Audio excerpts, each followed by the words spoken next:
Shouta lay still in the hospital bed while his thoughts came to rest. The silence outside became quieter and quieter, the storm lessening.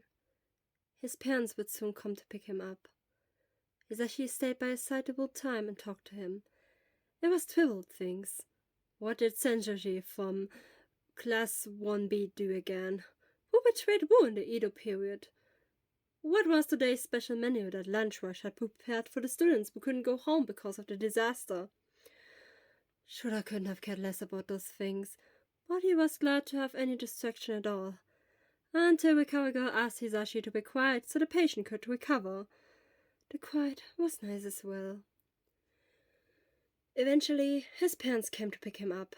After a brief conversation with Recovery Girl, they drove him home, where he spent the next few days recovering from the distressing events of the last few hours. He had nothing from Oboro during this time. Instead, Hisashi texted him several long messages every day, keeping him informed about lessons and asking how he was doing. Shouta updated him daily with 3 words messages. Shit, I'm tired. Just about okay. Better, I think. I'll be back tomorrow. The 5-word message showed that his condition had improved. Shouta barely remembered the tsunami wave, and although it had been such a momentous disaster, one hardly heard anything about it in the news afterwards. There were more important topics: All Might's heroic actions, endeavors stepped career-wise, the death of yet another professional hero. Everyday life went on as usual, and normal life returned for Shouta too. Even if...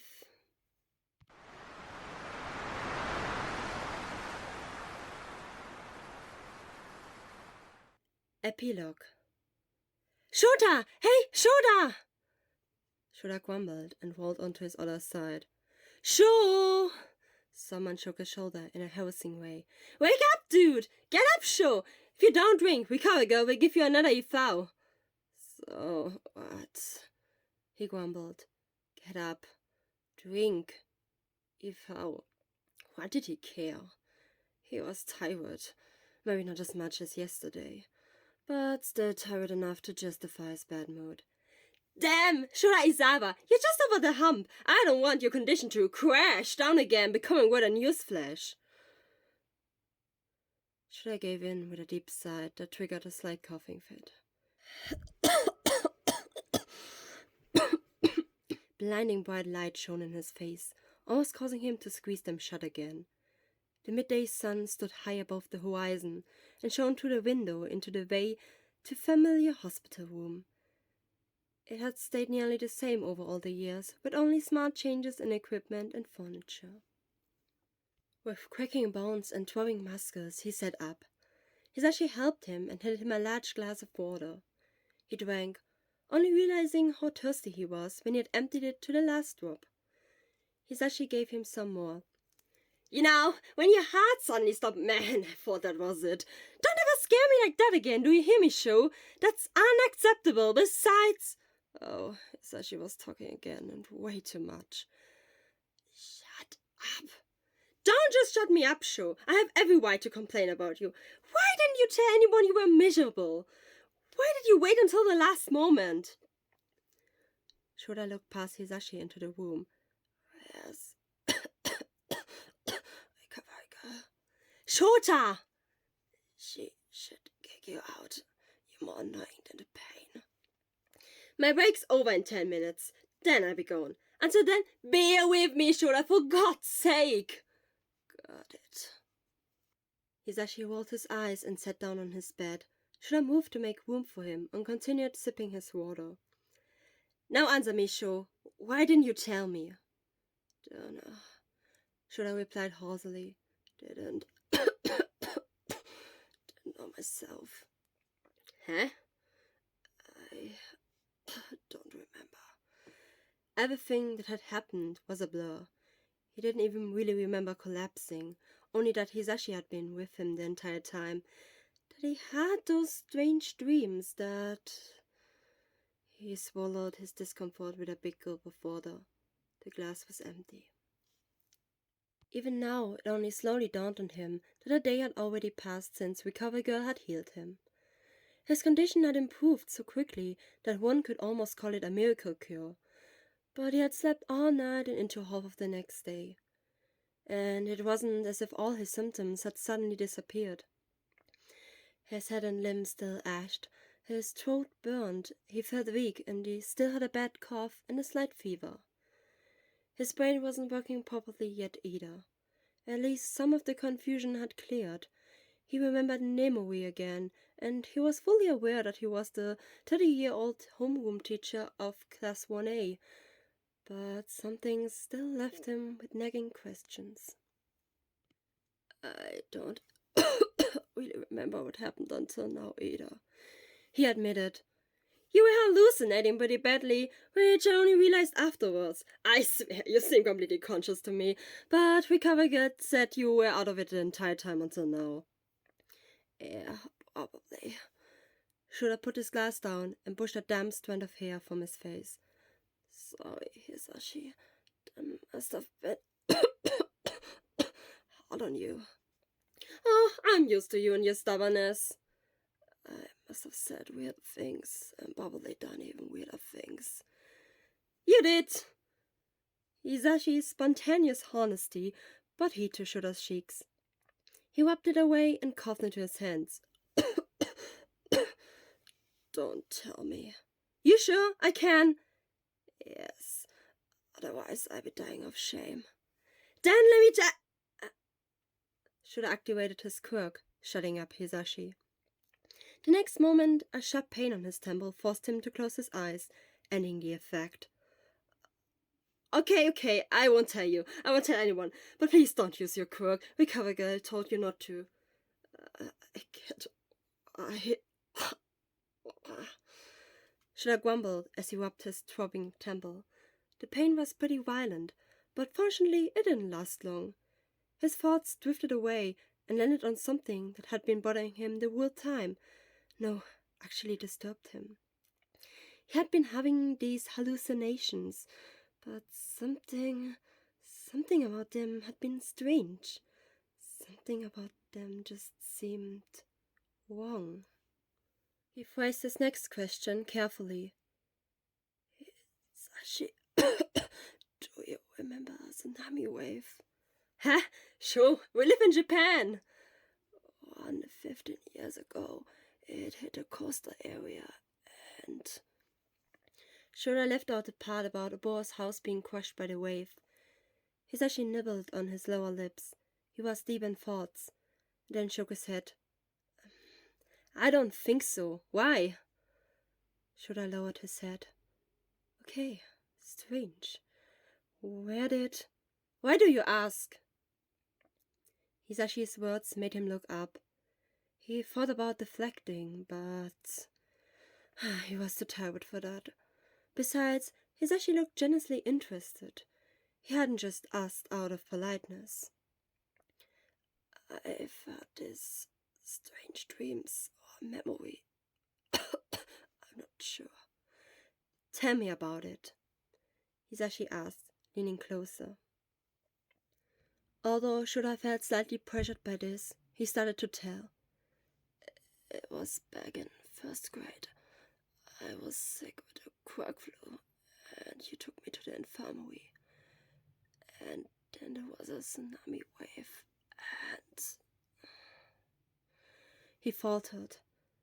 His throat suddenly felt dry as dust, and he couldn't swallow properly. Hisashi poured water into his glass and handed it to him. He didn't say anything. He waited patiently for Shouta to continue at his own pace. Shouta took a few sips and continued. Oboro's house was washed away. Oboro wasn't at school at the time because he had the same illness as me. I panicked because I don't remember exactly. That part is a bit lost. He clutched his head and collected his thoughts. Was that all there was to it? Had he not left anything out? Oh, he had the feeling that there were 1,000 gaps running to the last 24 hours. So many that he probably wouldn't be able to fill them. He doubted he would remember them even after his recovery. Shouta shook his head to indicate that he was done with his story, that there was nothing left for him to say. Hisashi thought for a moment. Shouta could tell from Hisashi's careful lip movement that he was choosing his words wisely. Shouta, I don't think that happened. I remember you got sick in first grade. Gosh, half the school was sick then. And yes, I took you to the infirmary. But after that, your parents picked you up, and I hardly heard anything from you for the next few days.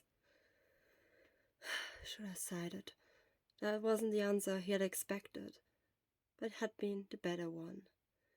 If there really had been a tsunami wave, it would have raised far more questions than Hisashi's version. I see.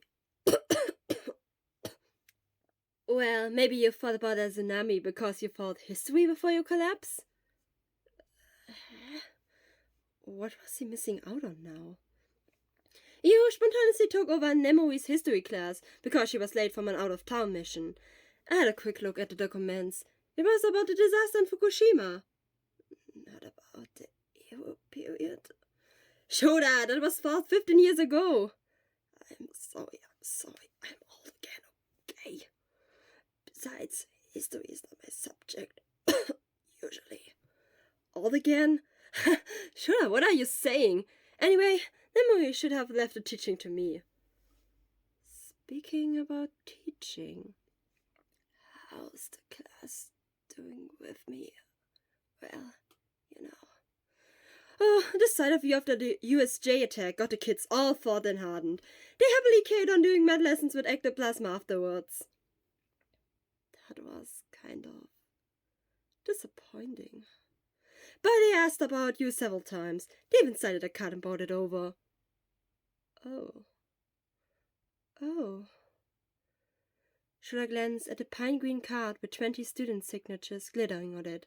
Probably an idea of Aoyama, organized by Ida and executed by Momo and the rest of the class. That's how well he knew them. He pressed his lips together and sniffled, trying not to show an obvious reaction. How irrationally wasting the time with something like that. Ah, you're smiling. What? Well, at least the corner of your mouth twitched and the wrinkles around your eyes turned up. Bullshit. Oh, denying it only makes it more obvious. Shut up.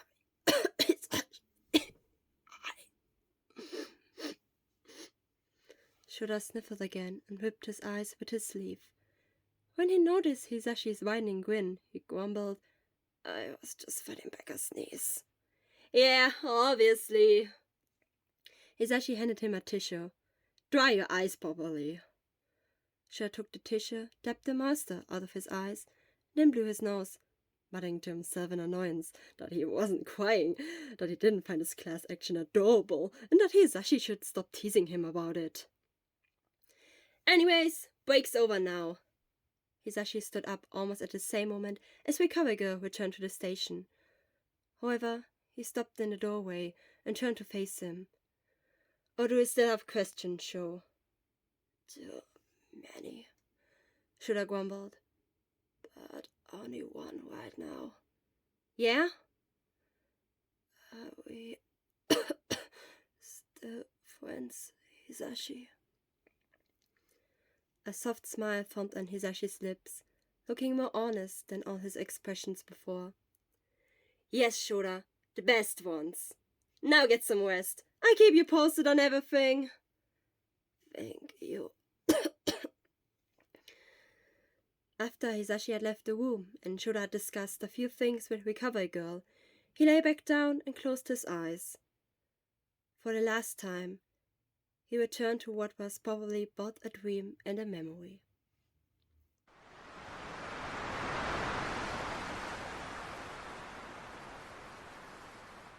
Hey, Shouta! Hisashi greeted him when they met in front of the school gates like every morning. Good again? I'm okay. I'm still a bit weak on my feet and have a cough, but I said I come. That's a Shouta! Oboro's a day ahead of you, though. Oboro emerged from behind Hisashi. His cloudy hair floated around his face, on which a broad smile shone. As always, he was the very embodiment of cheerfulness. "Hey, Shouta!" Shouta looked at him as if he were meeting a ghost. He looked at him from the tip of his hair to his shoe, and then again from bottom to top. He couldn't believe it.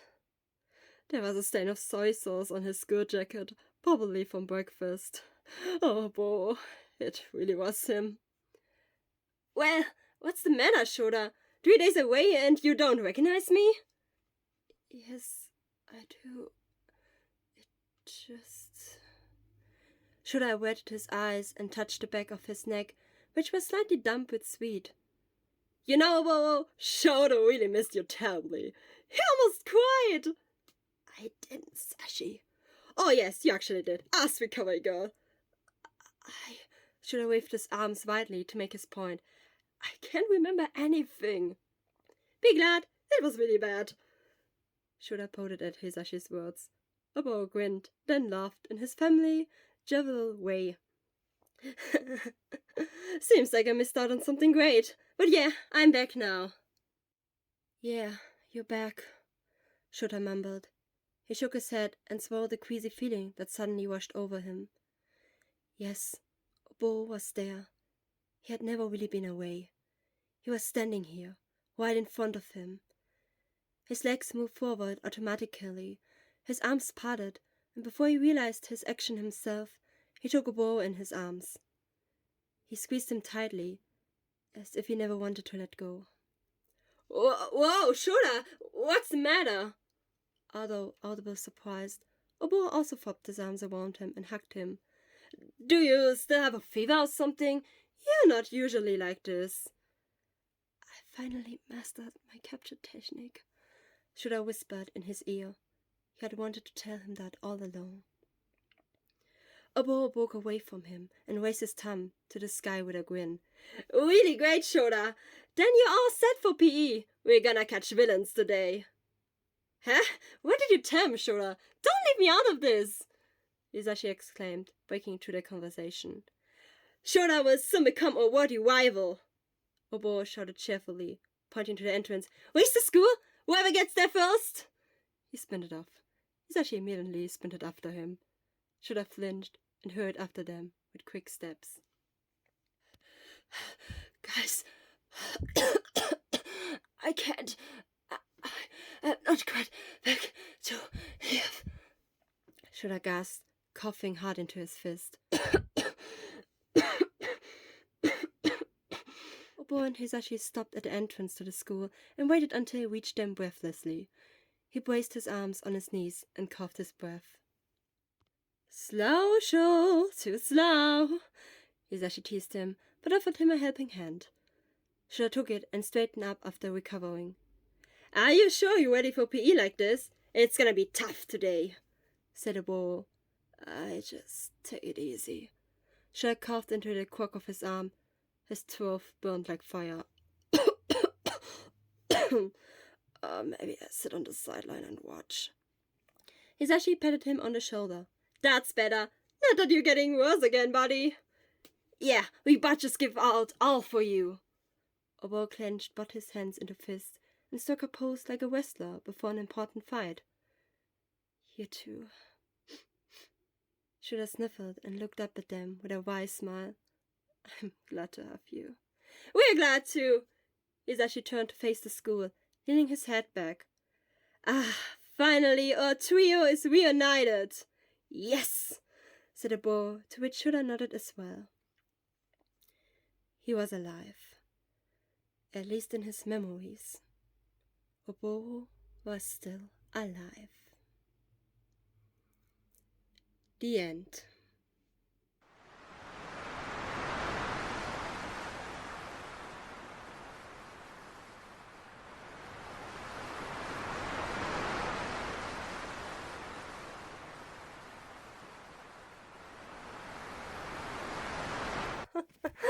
Thanks you for listening. If this even is... hope you enjoyed my little voice acting. This is the first time I actually voice acted. I'm the native English speaker, so if I pronounced some words weirdly, I'm very sorry about it. There's also a German version, if some of you can speak German, like me. Hello. I'm pretty nervous. Oh my gosh. Hello. I don't expect anyone to listen to this. So, like, this was a story I finished at 2 a.m. thinking, I don't even know what I'm about to say. You should make notes, but I'm saying, anyways, don't want to make this too long, but yeah, this is a memory of the Fukushima disaster. When it happened, which is like 13 years ago, I was still like 8 years old, so I don't remember much. Though I remembered something happened to Japan and my parents explaining it to me. I think also my teacher explained it to me. And I was always very interested in Japan and its culture, and I'm also studying Japanese. So for me, it was important to leave something behind. I read so many things, so many books, so many documents, and many people telling about their experience about the Fukushima disaster. And I really wanted to like write something as well, doing something. I know I'm not Japanese and I probably don't have the right to do this, but I still want to remember with Japan, and I feel like this is the thing that came out. Like, still thinking about losing somebody, but also keep going. Like, this is the message I want to give to all of you who are listening. And once again, thank you for listening. Yeah, hope you're still there. Anyways, you don't have to subscribe. Maybe I do it again, maybe I don't. I'm more into the writing than into the speaking, actually. So, yeah, bye bye. See you. Tschüss.